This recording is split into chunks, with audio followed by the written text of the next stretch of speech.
selamat malam. Sekarang saya sudah bersama narasumber dari Stika Melindo Kupang. Baik Kak Putra, saya akan menanyakan beberapa pertanyaan mengenai COVID-19. Baik. Yang pertama, apa sebenarnya virus corona dan COVID-19? Untuk virus corona sendiri adalah sebutan untuk berbagai jenis virus dari keluarga Coronaviridae. Virus ini umumnya ditemukan pada hewan, namun beberapa jenis dapat menginfeksi dan menyebabkan penyakit pada manusia. Sementara itu untuk COVID-19 sendiri adalah penyakit yang disebabkan oleh virus corona atau jenis baru yang pertama kali ditemukan pada 31 Desember lalu. Kenapa dinamakan COVID-19? Karena jenis virus ini ditemukan pada 2019 lalu, sehingga semua masyarakat di muka bumi ini, terkhususnya Indonesia dan kaum-kaum medis, mengenal itu dengan COVID-19. Oke, baik. Yang kedua, asal COVID-19. Untuk asal COVID-19 sendiri, tidak sedikit yang penasaran tentang asal mula COVID-19 ini. Kok bisa virus ini muncul dan menjadi pandemi bagi semua orang? WHO sendiri sudah menegaskan hingga saat ini sumber pasti COVID-19 itu belum diketahui. Tim peneliti masih melakukan investigasi, namun dicurigai kemungkinan besar virus ini berasal dari hewan. WHO sendiri masih terus memantau riset terbaru terkait hal ini, dan topik terbaru terkait COVID-19 ini, jika ada penelitian dari hasil penelitian dari tim-tim peneliti, pasti akan dilaporkan dan diupload di media sosial, tegas WHO sendiri. Oke, baik. Yang ketiga, cara penularan COVID-19. Untuk cara penularan COVID-19 sendiri, WHO menjelaskan bahwa sebagian besar virus corona bisa menginfeksi lewat droplet atau cairan liur yang bisa keluar dari mulut orang atau hewan yang sedang sakit. Seseorang bisa terinfeksi virus corona bila terpapar secara langsung, misalnya menghirup droplet halus atau bisa memegang permukaan yang tercemar lalu tidak disadari menyentuh wajahnya. Jadi penyebaran untuk virus COVID-19 ini lebih hati-hati lagi untuk kita semua, bahwa memegang sesuatu itu jangan langsung memegang wajah kita atau tubuh kita.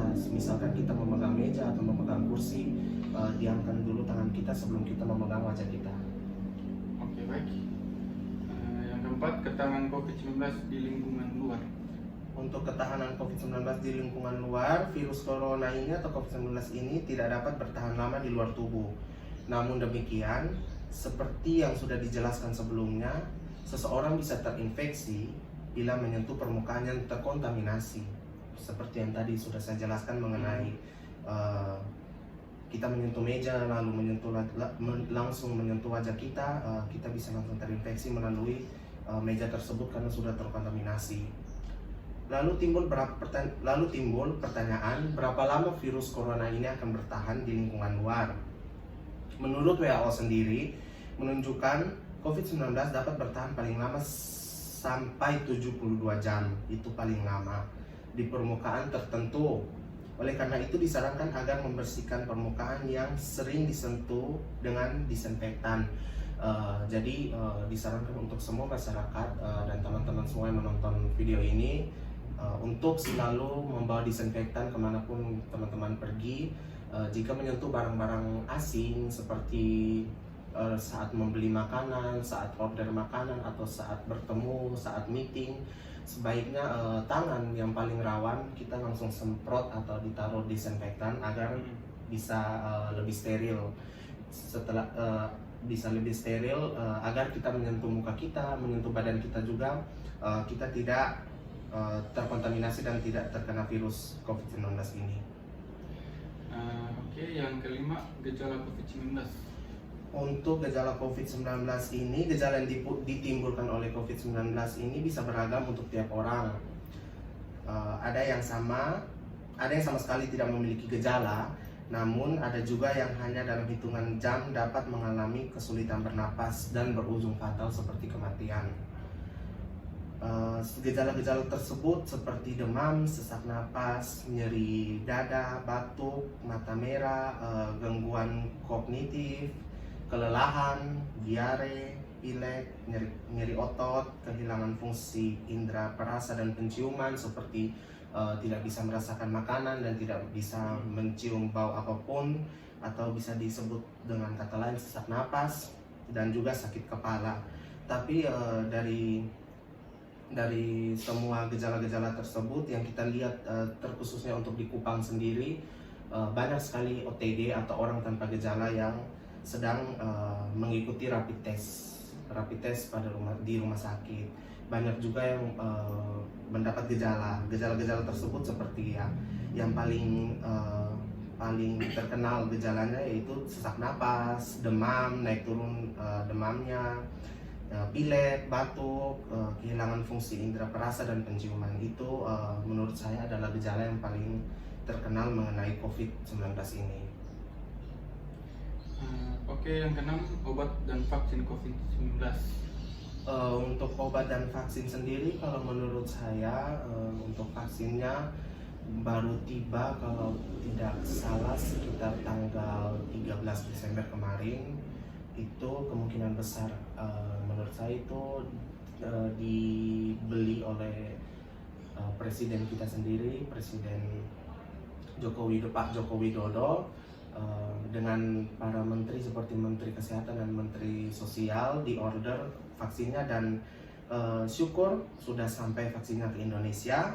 Tetapi satu hal yang kita harus tahu bahwa WHO telah meluncurkan program Solidarity Trial untuk mempercepat riset obat efektif untuk membantu kesembuhan pasien COVID-19 ini.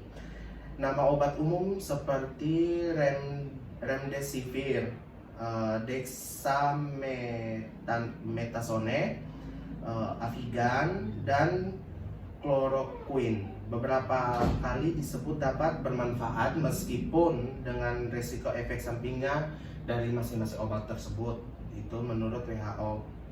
Sementara untuk vaksin masih dalam penelitian, tetapi yang kita ketahui untuk masyarakat Indonesia sendiri, vaksinnya sudah mendarat di Bandara Indonesia. Oke, baik. Yang terakhir, cara cegah COVID-19. Untuk cara cegah COVID-19 yang sering diutarakan terakhir kali ini adalah tentang cara mencegah penularannya. Karena obat dan vaksinnya baru sampai dan belum dicoba kepada kami masyarakat dan juga para medis. Jadi untuk cara cegah COVID-19 menurut saya sendiri lebih ke arah